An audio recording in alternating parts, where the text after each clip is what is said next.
옛날에 한 임금님이 살았습니다. 임금님은 날마다 큰 잔치를 열어 춤과 노래로 세월을 보내고 있었습니다. 그러던 어느 날 임금님은 신하에게 오늘은 춤도 노래도 싫으니 재미있는 이야기를 해보라고 말했습니다. 신하는 이야기를 시작했습니다. 아주 오래전 꽃들의 왕 모란꽃이 아주 빼어난 꽃에게는 높은 관직을 준다고 말했습니다. 꽃들은 앞다투어 모란꽃 앞으로 모여들어 자기 자랑을 뽐내기 시작했습니다. 그런데 갑자기 모두들 조용해지고 말았습니다. 누가 봐도 눈부시게 아름다운 꽃이 나타났기 때문입니다. 바로 장미꽃이었습니다. 장미꽃의 인사에 모두들 넋을 잃고 말았고, 장미꽃은 정말 아름다웠기에 걸음걸이조차 나비가 춤을 추는 것과 같았습니다. 그런데 그때 한 노인이 꽃들 사이로 조용히 걸어 나왔습니다. 허리가 굽은 노인은 낡은 옷을 입고 느릿느릿 걸어 나왔습니다. 꽃들은 저마다 노인을 바라보며 초라한 행색을 흉보았습니다. 잠시 후 노인은 자신을 할미꽃이라고 소개하였습니다. 할미꽃이 말하길 자신은 아름답지도 힘이 세지도 않지만 오랜 세월 세상 사는 이야기를 듣다 보니 새로운 사실도 많이 알게 되고 꼭 알아야 할 것도 두루 배우게 되었다며 건강할 때도 아플 때를 대비하여 약을 준비해야 하듯 지금은 나라가 평화로워도 어려운 때를 위해 미리 준비해야 한다고 말했습니다. 그리하여 꽃 중의 왕 모란꽃은 지혜로운 신하가 필요하니 부디 자신을 도와 나라를 잘 보살펴달라며 할미꽃을 높은 관직에 두게 되었다고 합니다. 신하가 이야기를 마치자 임금님은 아차하며 이야기가 담은 뜻을 깨달았고 훌륭한 임금이 되었답니다.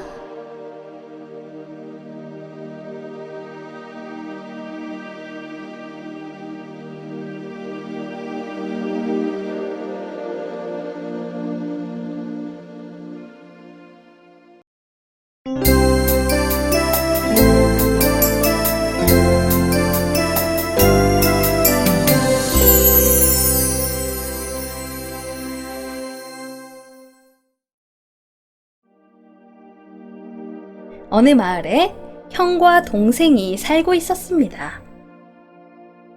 어느 날 아우가 길을 가다가 금덩어리 하나를 줍게 되었습니다. 아니, 이럴 수가. 나에게 이런 횡재가? 동생은 너무 기뻤습니다. 그런데 이 광경을 우연히 형이 목격하게 되었습니다.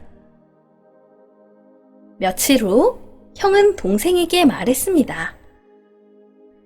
아우야. 너가 금덩이를 주운 것을 내가 보았다. 그 금덩이를 나에게 줄 수 없겠느냐? 내가 집안 사정이 좀 어려워서 말이야. 예? 안 돼요. 저한테 온 행운인데 갑자기 달라시면. 아우는 거절했습니다. 며칠 후 형님, 금덩이 여기 있습니다. 필요하시면 쓰세요. 아우는 아깝지만 값비싼 보물을 가지고만 있어도 불행해진다는 속담을 생각하며 그냥 형에게 주었습니다. 며칠 후 형이 아우에게 너희 집에 그 보검 있지? 아름답고 큰 칼 말이야. 그것도 좀 주지 않으렴? 내 집이 너무 초라해 보여서 그 집안에 보검 하나 걸어두려고 한다. 알겠습니다. 3일 후에 형님 집으로 가져가겠습니다. 그리고 아우는 형은 만족을 모르시는구나. 이러다가 내 목숨도 달라고 하시겠어. 아오는 한밤중에 멀리 떠났습니다.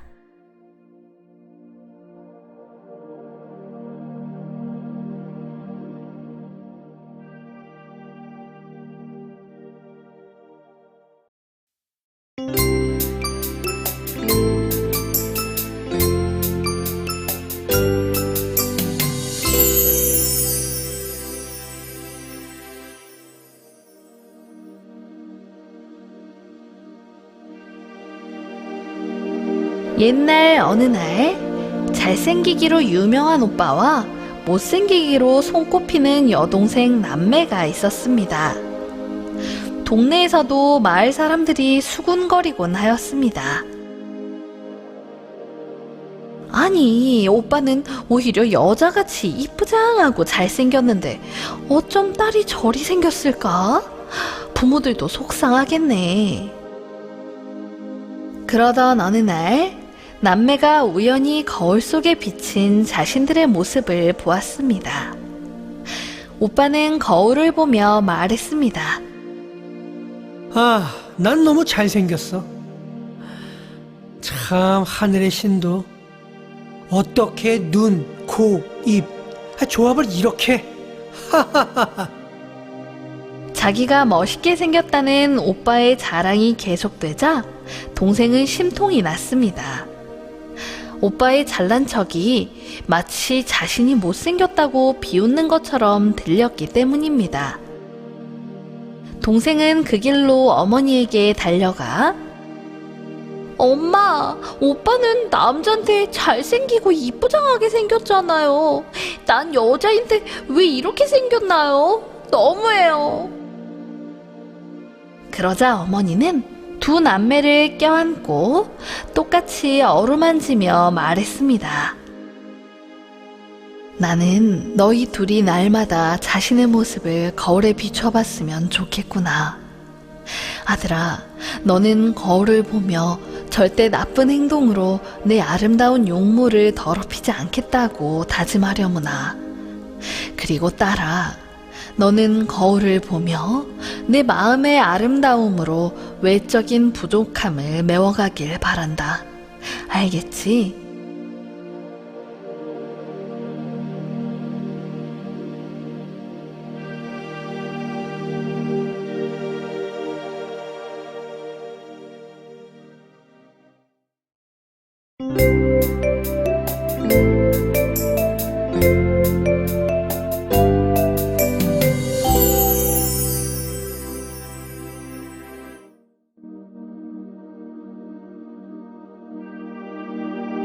옛날 어느 숲에 뱀이 살고 있었습니다. 뱀은 항상 불만이 하나 있었습니다. 아, 내 목소리는 왜 이럴까? 소리를 낼 때마다 씩씩거리고. 나도 아름다운 목소리를 갖고 싶다. 저 새들이 참 부럽다. 그렇습니다. 뱀은 새처럼 아름다운 목소리로 노래하고 싶어 했습니다. 그래, 이대로는 안 되겠어. 하늘의 신에게 부탁을 해봐야지. 뱀은 하늘의 신을 만나 부탁을 하게 되었습니다. 저에게 새처럼 아름다운 목소리를 주세요. 숲에서 아름다운 목소리로 노래를 불러주고 싶어요. 그러면 많은 동물들이 저를 좋아하겠죠? 하늘의 신은 뱀에게 과연 그럴까? 그러자 뱀은 꼭 좀 부탁드립니다. 내 노랫소리를 다 좋아할 거예요. 결국 신은 뱀에게 아름다운 목소리를 주었습니다. 뱀은 너무나 좋아서 숲속에 와서 노래를 불렀더니 많은 동물들이 몰려오기 시작했습니다. 동물들은 노랫소리가 너무 예쁘다며 뱀이 언제 저렇게 노래를 잘했었냐며 칭찬을 하기 시작했어요. 하지만 잠시 후 노래를 듣던 동물들이 모두 하나 둘씩 사라졌습니다. 이상하다. 왜 그냥 다 가지? 내가 뭘 잘못했나? 너무나 궁금했던 뱀은 우연히 지나가던 제비에게 물었습니다. 제비야, 내 노랫소리가 이상하니? 왜 동물들이 다들 사라지는 거니? 그러자 제비가 말했어요. 노랫소리야 좋지. 너무 아름답고 좋아. 근데 너의 벌어진 입 사이로 그 흉악한 독이빨을 보고 아무도 너의 노랫소리가 아름답다고 느껴지지 않았어. 그래서 모두 떠난 거야.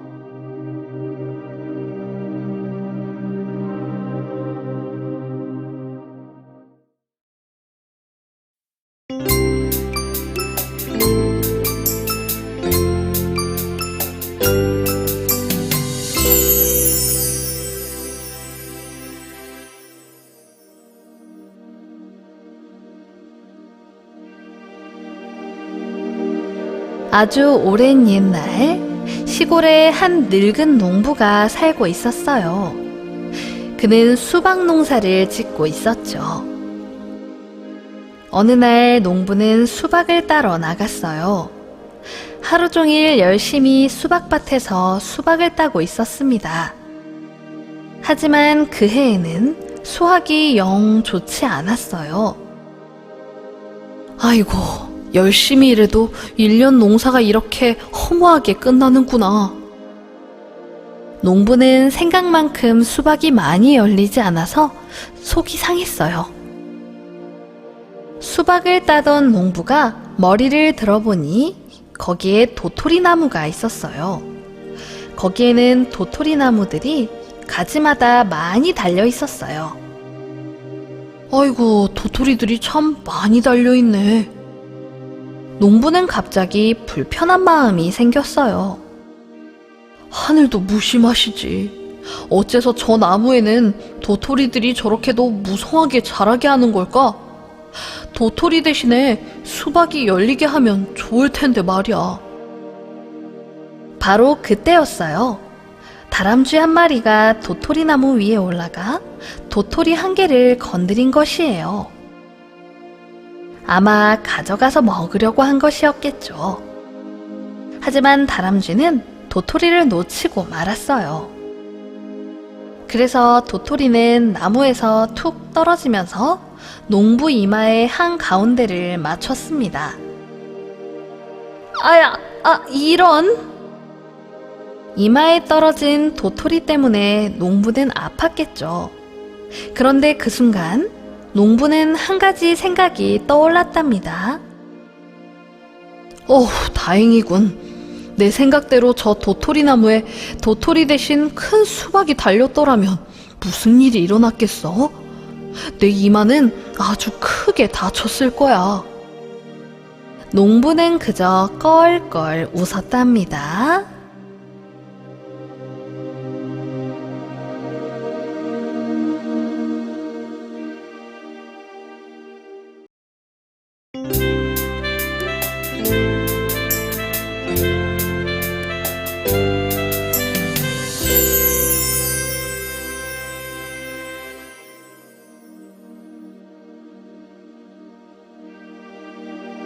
옛날 어느 날 농부가 놓은 덫에 독수리가 걸렸습니다. 요놈의 독수리 걸렸다. 내가 독수리들 너희 때문에 얼마나 농사짓기 힘들었는지 아냐? 독수리는 슬픈 눈으로 농부를 보며 살려주세요. 농부님 부탁이에요. 하지만 농부는 전혀 살려줄 마음이 없었습니다. 농부님, 저희 어머니가 너무 아파요. 빨리 가서 돌봐드려야 해요. 저 좀 놓아주세요. 농부는 독수리의 말을 듣더니 갑자기 농부 자기의 어머니가 생각나면서 독수리가 불쌍해졌습니다. 그래, 그럼 빨리 가라. 가서 어머니 잘 보살펴드려. 다행히 독수리는 무사히 집에 도착할 수 있었습니다. 며칠 뒤 독수리는 하늘을 날고 있었습니다. 그런데 땅을 보니 며칠 전 자기의 목숨을 구해준 농부가 담벼락 아래 앉아 쉬고 있는 모습을 보게 되었습니다. 그런데 이게 웬일입니까? 농부가 기대에 앉아있는 담벼락이 곧 무너질 것 같았습니다. 안 돼! 농부를 살려야 해! 독수리는 쏜살같이 농부에게 날아가 발톱으로 그의 머리에 씌워진 모자를 낚아챘습니다. 너무 놀란 농부는 독수리를 보며 아니, 저 독수리가 왜? 얼마 전 내가 살려줬던 독수리 같은데? 으이그, 살려줬더니 모자를 빼앗아가? 참나. 정확한 영문을 모르는 농부는 얼른 일어나 독수리를 쫓기 시작했습니다. 독수리는 농부가 위험한 담에서 멀리 떨어진 곳까지 온 것을 확인하고 모자를 떨어뜨려 돌려주었습니다. 그때 뭔가 무너지는 큰 소리가 났습니다. 모자를 주운 농부가 고개를 돌려 돌아보니 방금 전까지 자기가 앉아 쉬던 자리에 서 있던 담이 갑자기 무너진 것이었습니다. 그랬구나. 그랬어. 독수리가 은혜를 갚은 것이었어. 농부는 그제야 안도의 한숨을 내쉬며 독수리에게 깊은 고마움을 느꼈습니다.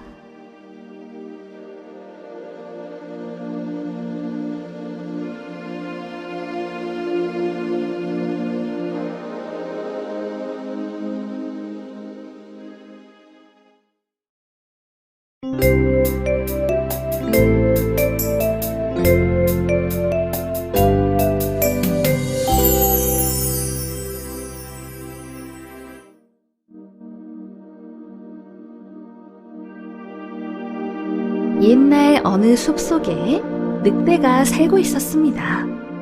어느 날이었어요. 늑대가 사냥꾼이 쏜 총에 다리를 맞았지 뭐예요. 하지만 늑대는 정신을 바짝 차리고 더욱 깊은 숲으로 숨었어요. 그런데 사냥꾼이 점점 더 숲속 깊이 들어오면서 늑대를 찾으려 하는 거예요. 이거 큰일 났는데? 이러다가 잡히겠어. 그냥 사람들이 사는 마을로 내려가야지. 늑대는 아픈 다리를 참으며 농부들이 많이 사는 마을로 내려왔습니다. 한밤중이라 그런지 마을 사람들의 대문은 굳게 닫혀 있었습니다. 이를 어쩌지? 빨리 어느 집이라도 들어가서 몸을 숨겨야 할 텐데. 그때 우연히 길 가던 고양이를 발견했습니다.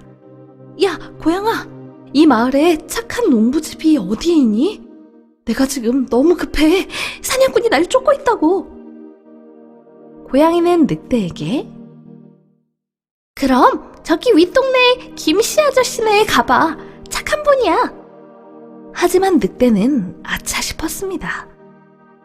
안 돼. 얼마 전에 내가 그 집 새끼 양을 잡아먹었거든. 고양이는 생각하다가 그럼 아랫동네 이씨 농부네 가봐. 그러자 늑대는 이번에도 한숨을 쉬며 거기 2달 전에 내가 그 집 염소를 잡아먹었거든. 아직도 날 미워하고 있을 거야. 고양이는 다시 한번 생각하더니 저기 옆 동네의 박씨 농부네 가보라고 말했습니다. 하지만 이번에도 늑대는 안 돼! 거기도 3달 전에 내가 박씨 아저씨네 소를 잡아먹었어. 고양이는 늑대에게 말했습니다. 그럼 이 마을은 안 되겠다. 아무리 여기 있는 농부 아저씨들이 착하고 어리숙해도 자신의 가축을 해쳤던 적을 보호해줄 만큼 바보는 아니거든.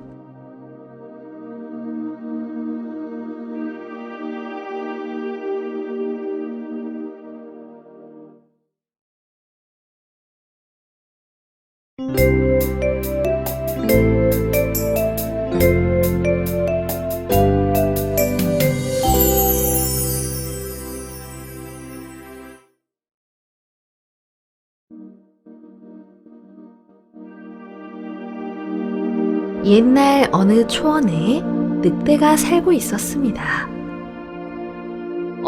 며칠 동안 굶고만 있으니 이제 더 이상 걸을 힘도 없다. 그런데 문득 풀을 뜯고 있는 말 한 마리를 발견하였습니다. 말이잖아. 옳지, 잘됐다. 내가 꾀를 내어야지. 늑대는 슬금슬금 말에게 다가갔습니다. 말아. 안녕? 말은 늑대를 보며 궁금해졌습니다. 넌 늑대잖아? 웬일이니? 나에게 인사를 다 하고? 그러자 늑대는 반가워서 그렇지. 근데 말이야, 너 얼굴이 별로 안 좋아 보인다? 내가 훌륭한 의사라는 거 너도 알고 있지? 동물들 사이에서는 내가 의사로 통한단 말이야. 네 병이 어떤 건지 살펴봐 줄게. 사실 늑대는 병을 봐주는 척 하다가 말을 잡아먹으려고 했던 겁니다. 하지만 말은 이미 늑대의 속마음을 읽고 있었습니다. 말은 늑대에게 나 발바닥이 아파. 내 발바닥 좀 봐줄래? 물론이지. 늑대는 발바닥을 봐주는 척 하면서 말을 넘어뜨리려고 했습니다. 하지만 말은 이미 늑대의 마음을 알고 있었죠. 말은 늑대보다 더 빨리 몸을 뒤로 한 채 뒷발로 늑대의 턱을 팍 쳤답니다. 결국 늑대는 말에게 혼이 나고 말았답니다.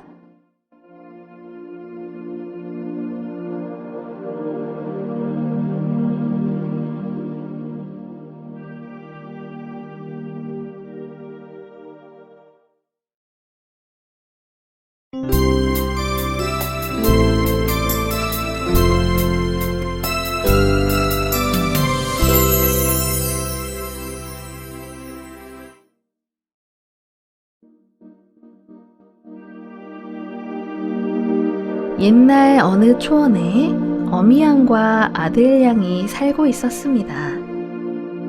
어느 날 어미양은 풀을 뜯으러 가게 되었습니다. 어미양은 아들양에게 주의를 주었습니다. 아들아, 집에 혼자 있을 때는 절대 문을 열어주면 안 된다. 엄마가 집에 왔을 때 흉악한 늑대야, 지옥으로 사라져라 하고 이야기를 할 때 그게 진짜 엄마인 거야. 그러니까 이 암호를 알지 못하면 절대 문을 열어주면 안 된다. 네, 알겠어요. 잘 다녀오세요. 어미양은 아들양을 집에 두고 밖으로 풀을 뜯으러 나갔습니다. 그때 늑대 한 마리가 우연히 그곳을 지나가고 있었습니다. 그리고 아까 전에 어미양이 아들양에게 했던 말을 다 엿듣고 있었습니다. 아, 그렇구나. 옳지. 내가 암호를 들었으니 엄마인 척하고 양의 집으로 들어가서 양을 잡아먹어야지. 잠시 후 늑대는 아들이 혼자 있는 양의 집으로 가서 부드러운 어미양의 목소리를 흉내내며 흉악한 늑대야, 지옥으로 사라져라. 엄마가 왔다. 빨리 문 열어줘야지. 늑대는 문 밖에서 한 번 더 외쳤습니다. 흉악한 늑대야, 지옥으로 사라져라. 그런데 아들양이 뭔가 이상한 낌새를 눈치챘습니다. 이건 우리 엄마 목소리가 아닌데? 아무래도 엄마 목소리가 아닌 것 같아 문틈으로 살며시 내다보니 문 밖에는 덩치 큰 늑대 한 마리가 있는 게 아니겠어요?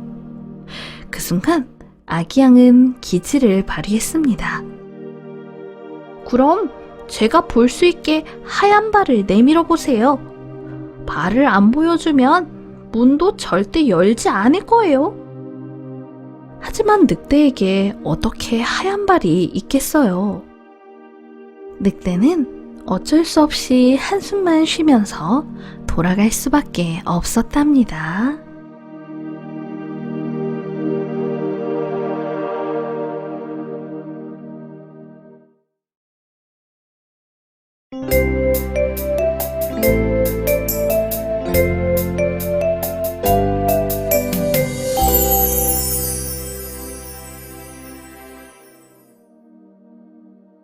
어느 날 숲에서 늑대가 길을 가고 있었습니다.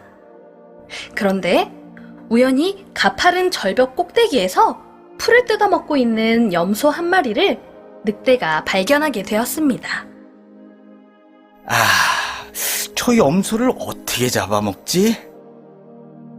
내가 저 높은 절벽 위로 올라가는 건 무리인데. 그러다가 늑대는 염소에게 말했습니다. 염소야, 그러다 떨어지면 어쩌려고 그러니? 빨리 아래로 내려와. 밑에 내려오면 풀들도 많고 다른 먹잇감들도 많아. 염소는 늑대를 보고 말했습니다. 늑대 아저씨, 지금 그 풀 때문에 저보고 내려오라고 하시는 건가요? 그게 아니잖아요. 늑대 아저씨 배 채우려고 내려오라는 거잖아요. 제가 모를 줄 아세요?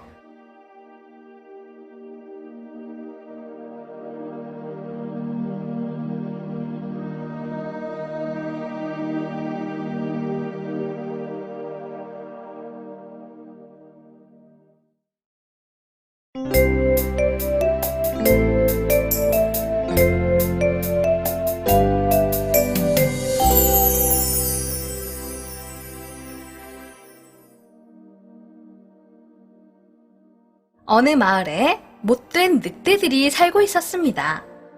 늑대들이 사는 근처에는 양치기와 양치기를 도우는 양치기 개들이 같이 살고 있었습니다. 그러던 어느 날 늑대 한 마리가 양치기를 도우는 개들에게 말을 걸었습니다.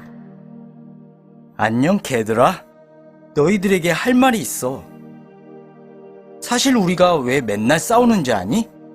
왜지? 바로 양치기 때문이야.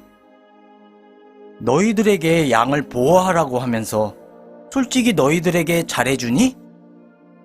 맨날 너희들에게 돌아오는 건 채찍질과 개목걸이밖에 더 있어? 맞아. 그건 그래. 인간들은 너희들에게 양떼들을 지키라고만 했지. 먹을 것도 잘 안 주고 어디서 남은 뼈다귀들만 주고 사람들이 먹다 남은 밥이나 조금 주고.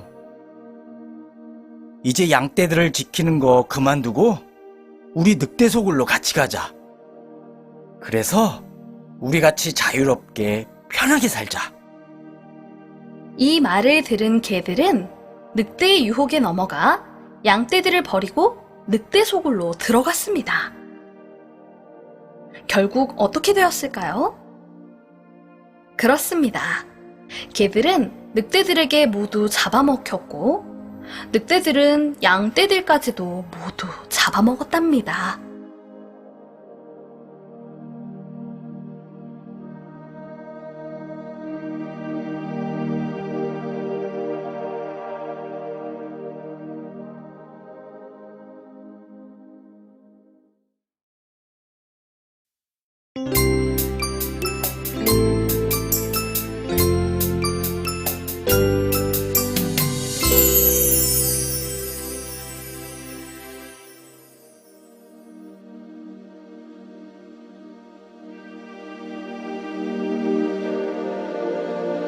옛날 어느 숲속에 늙은 사자가 살고 있었습니다. 사자는 하루하루가 고통스러웠습니다. 아, 사는 게 힘들구나.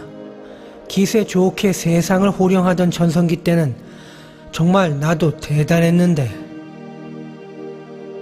사자는 과거를 회상하며 종종 눈물을 흘리곤 했습니다.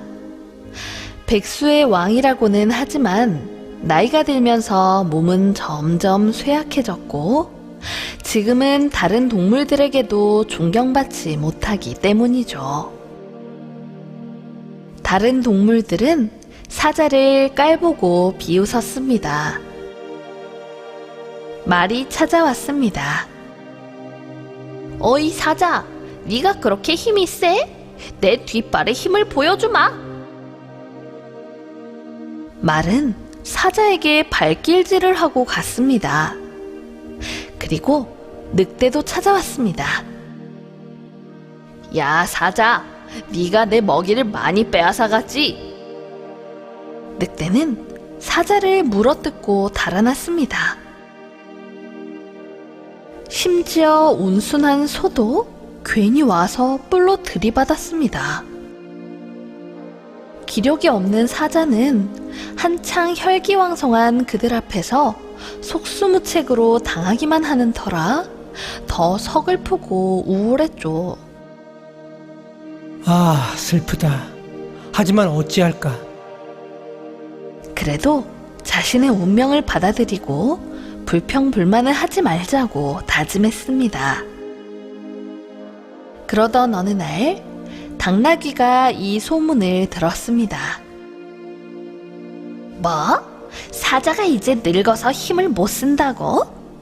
그렇게 무서운 사자가 약해지니 볼만하겠는걸? 당나귀는 동굴로 찾아와 사자에게 시비를 걸었습니다. 야, 사자, 너 아무것도 아니라며? 나도 심심한데 널 물어야겠다. 당나귀까지 자신을 괴롭히자 사자는 더 이상 참지 못하고 화를 터뜨리며 이렇게 외쳤습니다. 와, 이건 해도 너무하잖아. 너까지 와서 나를 업신여기다니. 이건 정말 참을 수가 없다. 늙은 사자는 마지막 힘을 다해 당나귀를 잡아먹었답니다.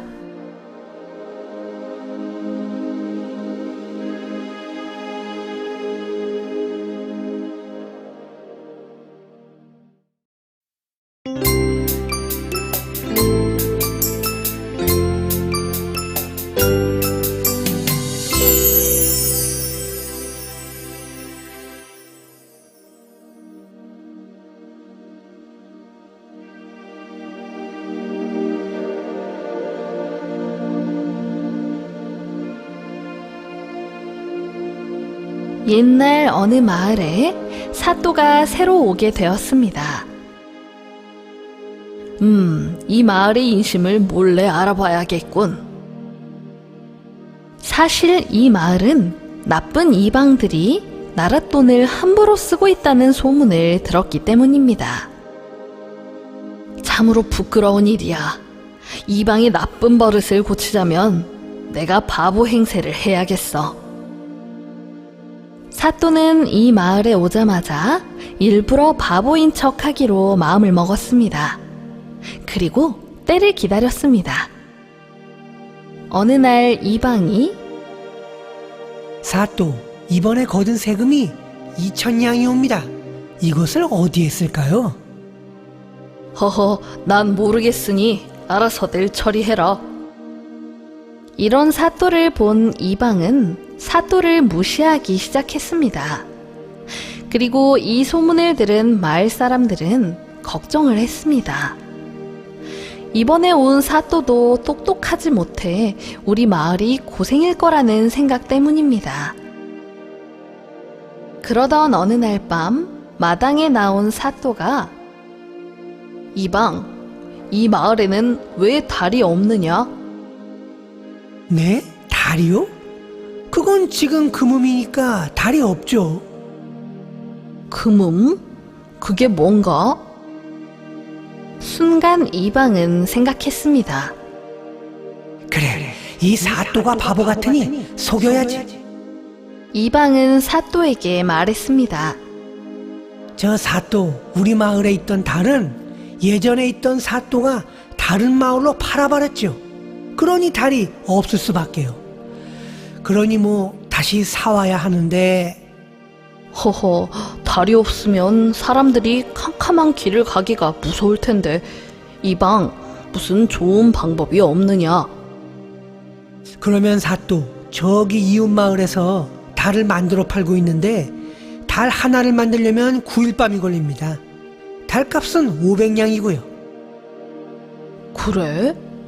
내 달값 500냥을 줄 테니 얼른 가서 달을 사오너라. 하고 500냥을 건네었습니다.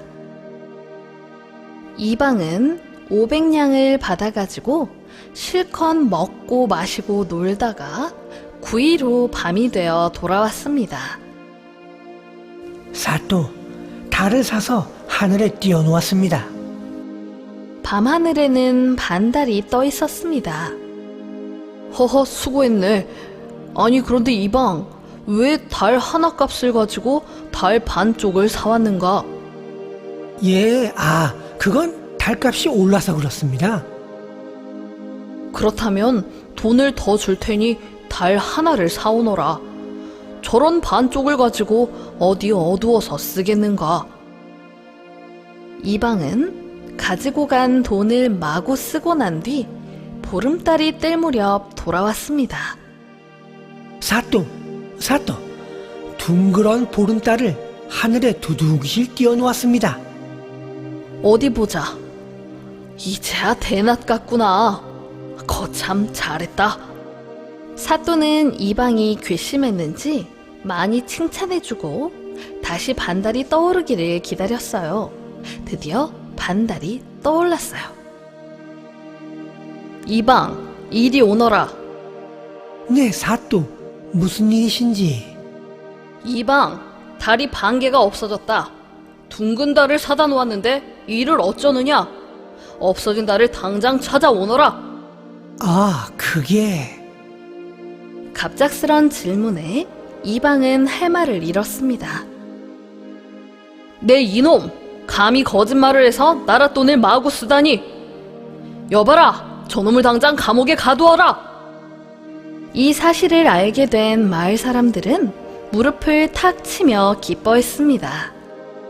바보인 줄 알았던 사또가 알고 보니 현명한 사람이었으니 얼마나 좋았겠어요. 그 후 마을 사람들은 사또 덕분에 행복하게 살았답니다.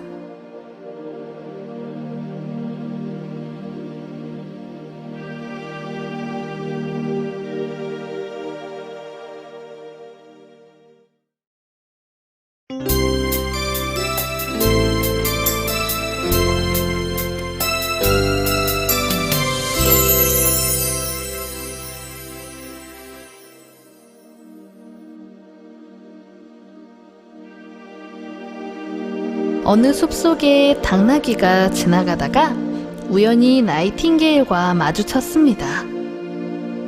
당나귀는 나이팅게일에게 인사했습니다.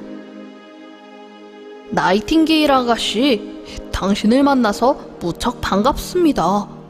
당신의 노랫소리가 아주 아름답다고 하던데 저에게 노래 한 곡만 들려주세요.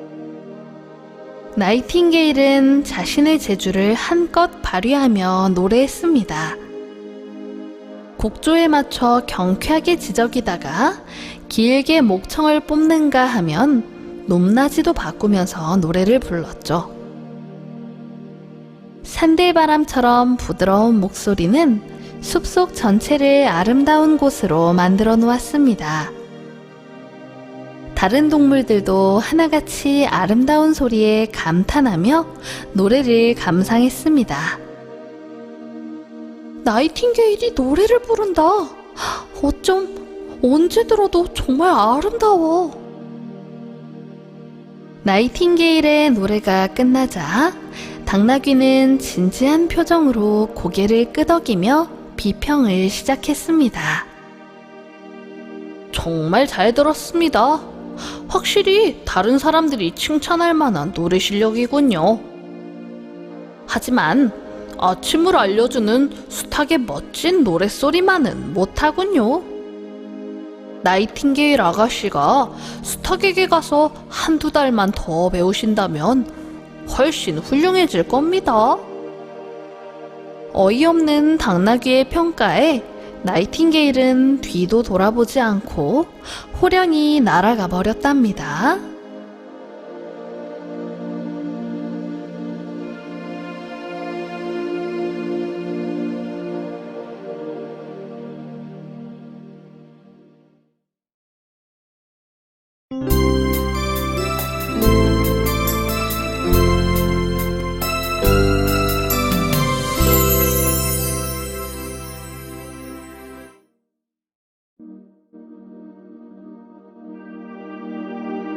옛날 어느 시골에 넓은 과수원을 운영하는 농부가 있었습니다. 가을이 되자 과일이 탐스럽게 열렸습니다. 그런데 농부에게는 고민이 있었습니다.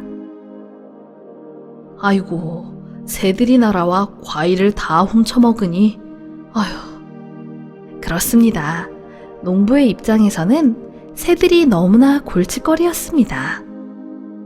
농부는 하는 수 없이 당나귀 한 마리를 사서 과수원의 파수꾼 일을 맡겼습니다. 충직한 당나귀는 자신의 책임을 다하기 위해 아주 열심히였습니다. 하지만 사정은 농부가 기대한 것만큼 좋지 않았어요. 이런 참, 새들을 쫓느라 당나귀가 과수원 안에서 이리저리 뛰어대니 부딪히고 밭을 짓밟고 과일이 엉망이 되는군. 농부는 자신이 힘들여 가꾼 과수원이 참혹하게 짓밟히자 너무나 괴로워서 당나귀에게 괜히 짜증을 내고 고함을 치며 화풀이를 하였습니다. 그러자 농부의 이웃들이 말했습니다. 허허, 저 농부 참 이상하구만. 아니, 새들의 경계를 당나귀에게 맡겨? 당나귀가 할 수 있는 일을 맡겨야지. 무슨 생각으로 참. 농부는 마을 사람들에게 비웃음거리가 되었답니다.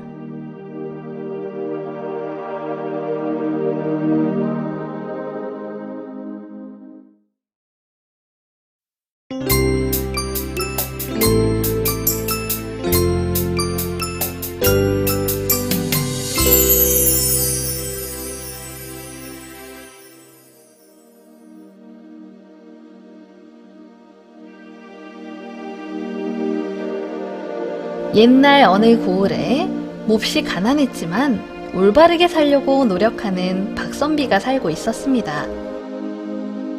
박선비는 너무나 가난해서 아무도 박선비에게 딸을 주려고 하지 않아 늦도록 장가를 들지 못하고 있었어요. 그러던 어느 날 박선비의 정직한 인품을 전해 들은 이웃마을의 딸이 시집을 오겠다고 하는 것이 아니겠어요? 그 두 사람은 부부가 되었답니다.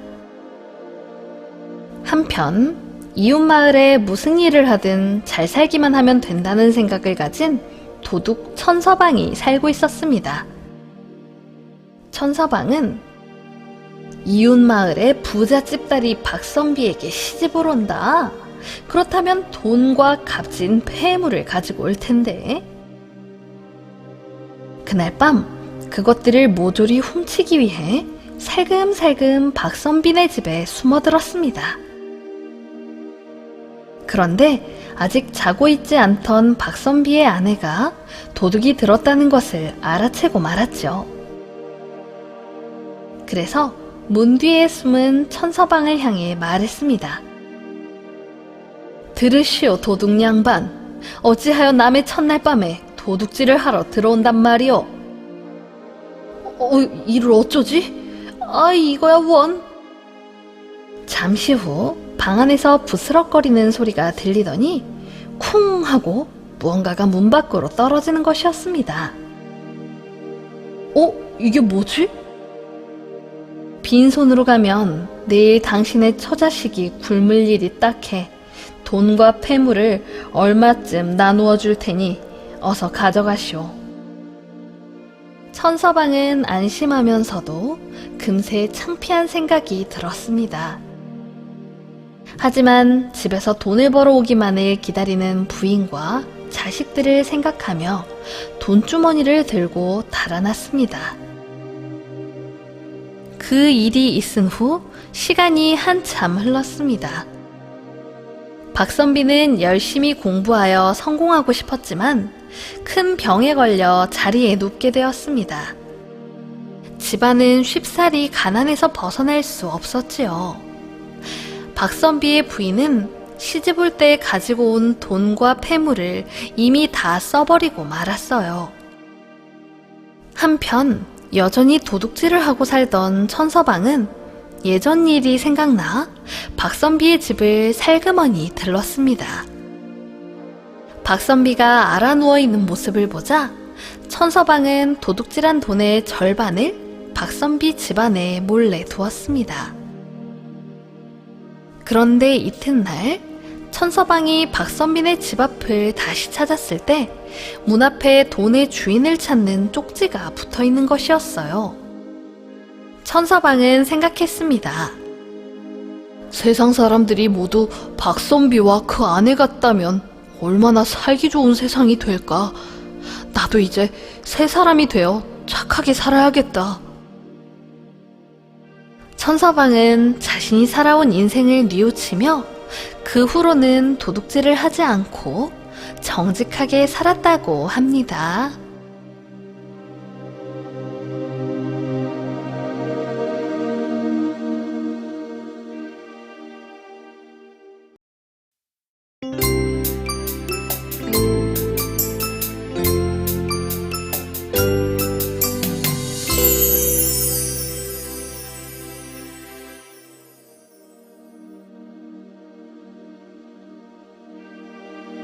어느 날 도둑질을 장난삼아 하는 아이가 있었습니다. 그러던 어느 날 이 아이는 평소처럼 학교에서 친구의 연필을 훔쳐 집으로 돌아왔습니다. 엄마, 나 오늘 친구 연필 훔쳤어. 그런데 어머니는 혼을 내기는커녕 오히려 아이에게 재주가 좋다며 칭찬을 했습니다. 아이고, 우리 아들 연필이 갖고 싶었니? 그러면 안 되는데. 왜요? 내 친구는 몰라요. 내 손이 더 빨랐거든요. 우리 아들 손이 그렇게 빨라요? 대단하네. 어머니는 계속 이렇게 아들 칭찬만 할 뿐이었습니다. 그러자 동네 사람은 어머니에게 이보시오, 저러다 큰일 납니다. 혼을 내서 도둑질을 못하게 해야죠. 아이고, 아직 어린데요 뭘. 커가면서 알아서 잘 하겠죠. 그 후로도 아이가 또다시 다른 사람의 겉옷을 훔쳐 가져오자 어머니는 더욱 기뻐하며 입에 침이 마르도록 칭찬을 했습니다. 아이가 자라서 성인이 된 후에는 대담해져서 더 큰 물건들을 훔치기 시작했죠. 그러던 어느 날 또다시 물건을 훔치다가 현장에서 붙잡히고 말았고 그는 감옥에 가게 되었습니다. 그것도 아주 오랫동안 감옥에 있어야 하는 상황이 되었습니다. 감옥을 가게 되는 날, 어머니는 아들을 끌고 가는 사람들을 뒤따라가며 가슴을 치고 통곡했습니다. 그때 아들이 어머니와 귓속말을 나누게 해달라고 요청했습니다.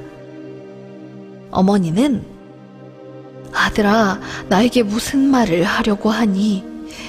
어서 말해보렴, 우리 아들.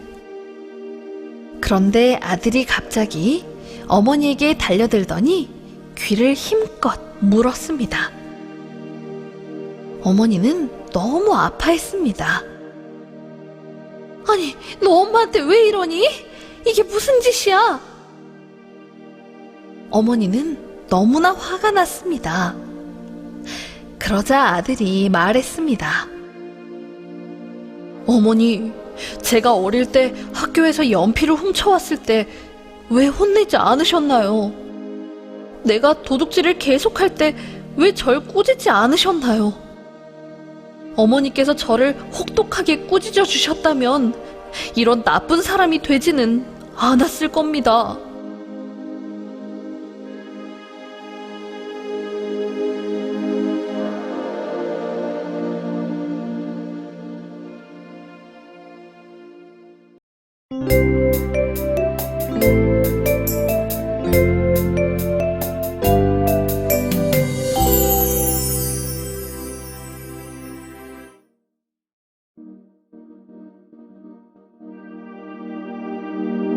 어느 숲속에 독수리가 살았습니다.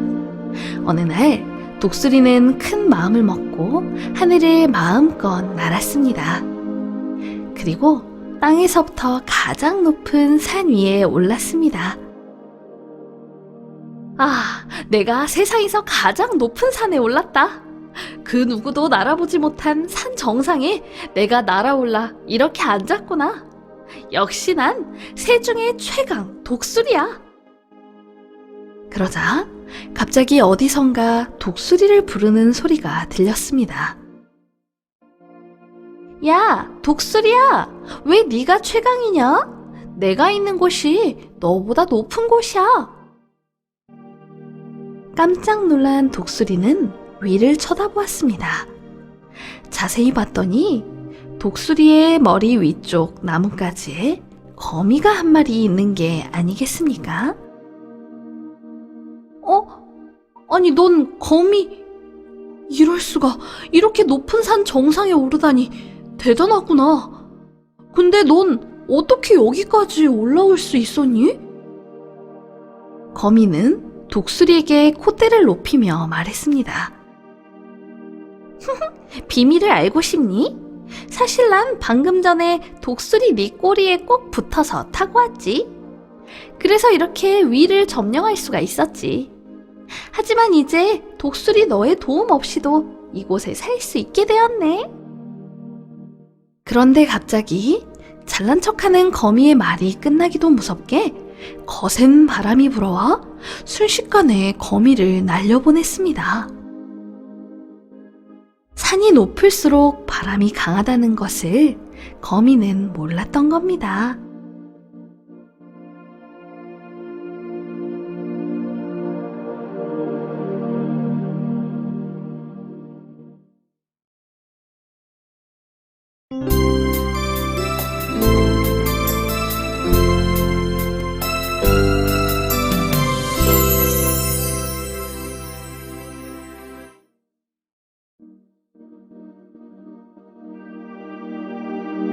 옛날 어느 초원에 독수리가 날아다녔습니다.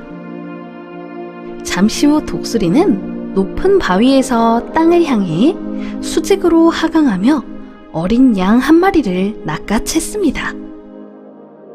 그 동작은 날렵하면서도 아주 위험이 넘쳤습니다.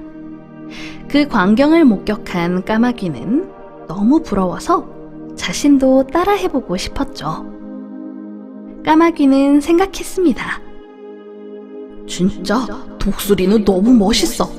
나도 한번 저 독수리처럼 멋지게 날아올라 볼까? 그래서 수컷 양의 등 위로 힘차게 날아가서 젖먹던 힘까지 다해 양을 끌어올리려고 노력했습니다. 이야, 이거 왜 이리 힘들지?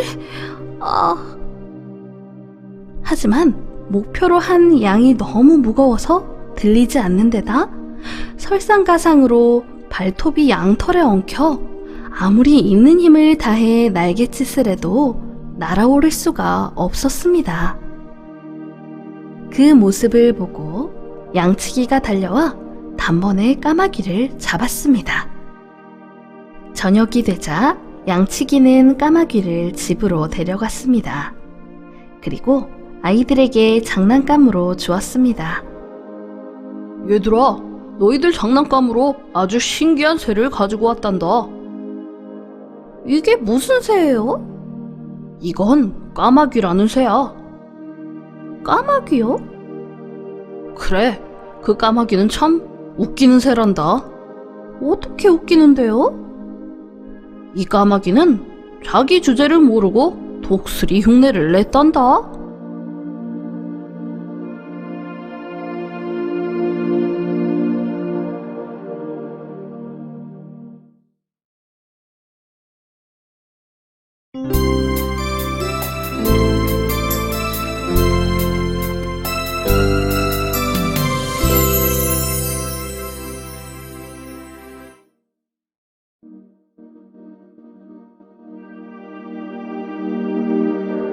작은 꿀벌 한 마리가 꽃덤불 사이를 바삐 날아다니며 꿀을 모으고 있었습니다. 이 모습을 우연히 발견한 독수리 한 마리가 조용히 다가와 말을 걸었습니다. 이봐 꿀벌, 너에게 하고픈 얘기가 있어. 넌 지혜와 재주, 사업 능력이 모두 뛰어난데 왜 하필이면 이렇게 힘든 일을 하려고 하니? 날마다 벌집에서 종일 바쁘게 일한다고 누가 알아주기나 하니? 날 한번 봐. 내가 날개를 펴고 날면 모든 새들은 겁먹은 눈을 크게 뜨고 제대로 날지도 못하지.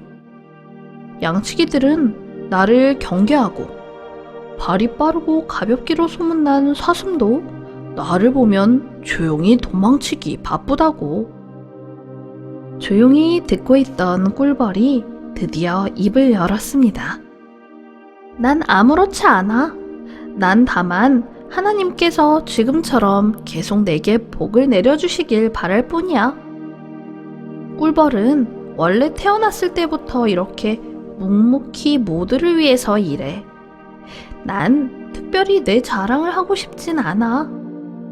그저 모두가 함께 먹을 벌꿀에 내가 만들어낸 벌꿀을 보탤 수 있다면 그걸로 만족하거든.